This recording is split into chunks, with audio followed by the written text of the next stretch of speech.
Talk about just the excitement of what happened last weekend, but now having to hit the reset button and start all over again this week. Yeah, the last home game of the season against Pittsburgh with everything at stake, trying to win a regular season championship, and having that kind of support from our fans, the local people in Coral Gables and Miami, but especially our student body.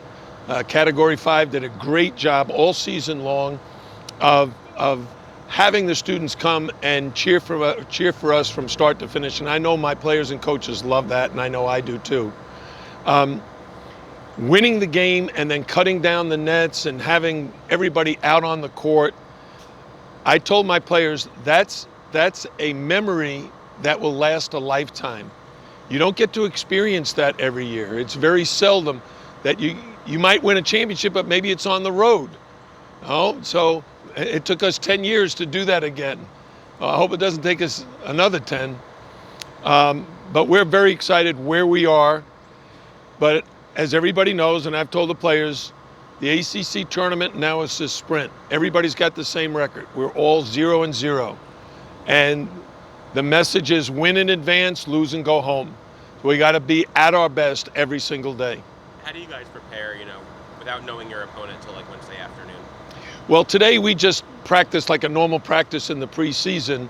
And then tomorrow, Wednesday, we'll practice after the Syracuse-Wake Forest game is over and we know who our opponent is.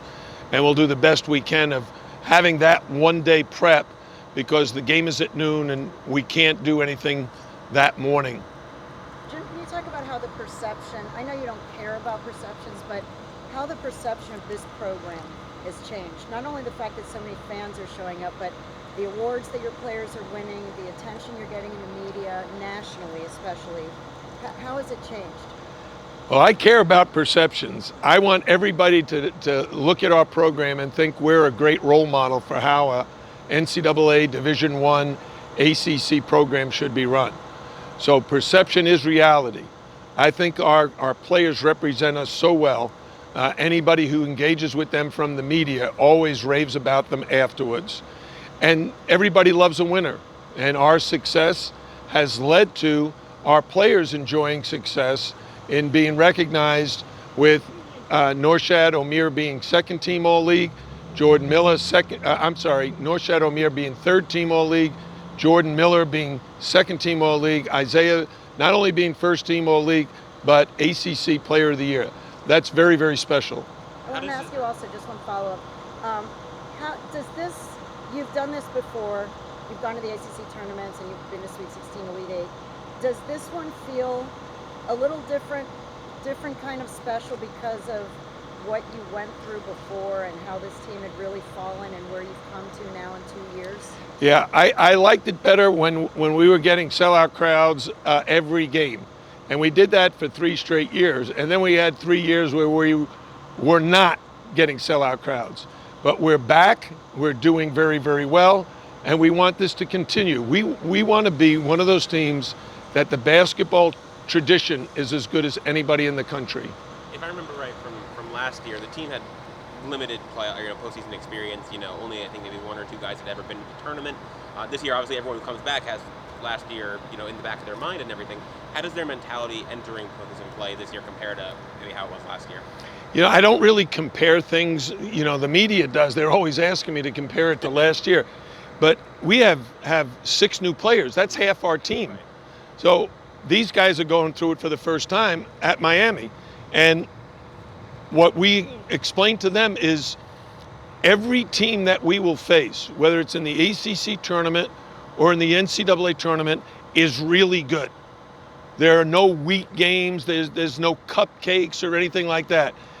You have only 2 ways to get into the NCAA tournament.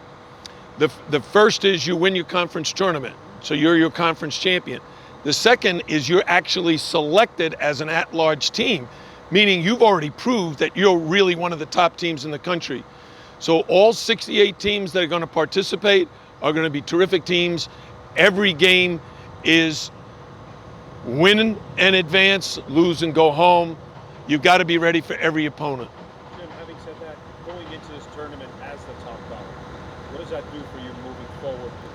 Everybody's going to give you your best shot, whether they're a good team or not so. Well, one of the things about the ACC, because we have an imbalance in our league, you want the first thing, your first goal should be to get one of the double byes. So you don't have to win 5 or 4 games, you only have to win 3. That's still going to be very difficult because of the quality of the opponent. The seed is nice to be the number 1 seed, but no matter who we play, we have to be at our best. And that's going to be true of the NCAA tournament as well. That, hey, last year we were a 10 seed, and we still got to the Elite 8. So your seed might be nice. If you have a real high seed, you might think you have a better chance. I think you have a better chance if you just play great basketball. I want to ask about Isaiah. You know, how important was it and vital to the success of his team that he decided to come back? How that kind of, I remember when he made that decision, that it raised the morale, it seems, and it got everybody excited that he decided to come back, and now he ends up as the ACC Player of the Year. How important was that decision? Well, when Isaiah decided to come back, it raised my morale. Because a coach, what you know is you can have a certain impact, but really it's the players that win the game. And Isaiah is such a terrific player. He deserves ACC Player of the Year.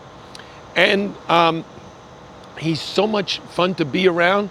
He's this quiet, nice young man who just works his tail off. And whether it's on the court or in the classroom, he is a great representative of our basketball program. Coach, can you update the status of Nigel Pack? You said that he had knee Okay, status. I'm having a hard time with the bus making so much. Nigel Pack, can Yeah. you just update his injury status? Yeah, you know, Nigel had an injury at Virginia Tech a couple of weeks ago. He was not able to play against Florida State, but he bounced back and helped us beat Pittsburgh, and he looks terrific to me right now. We had a very nice practice, and he was his old self. So he'll be ready to go on Thursday. Coach, your team is 8-1 this season when Luka Poplar scores in double figures. Just how much of an X factor has he been for your team this season? Wilga Poplar is absolutely terrific. He's gotten better at every aspect of the game, whether it be defense, rebounding, passing, shooting. I sent our team stats over the last 10 games to my grandsons because they're big time into this. And my first response was, Wilga shoots better from 3 than he does from 2. He shoots terrific from 2. He's like 47%, but he's shooting like 57% in the last 10 games from 3, and he's shooting 100% from the foul line.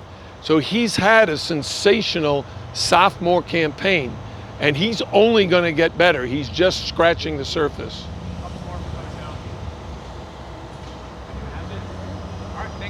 Thank you, everybody. Have a great trip. Thank you, Coach. Coach, grab that mic.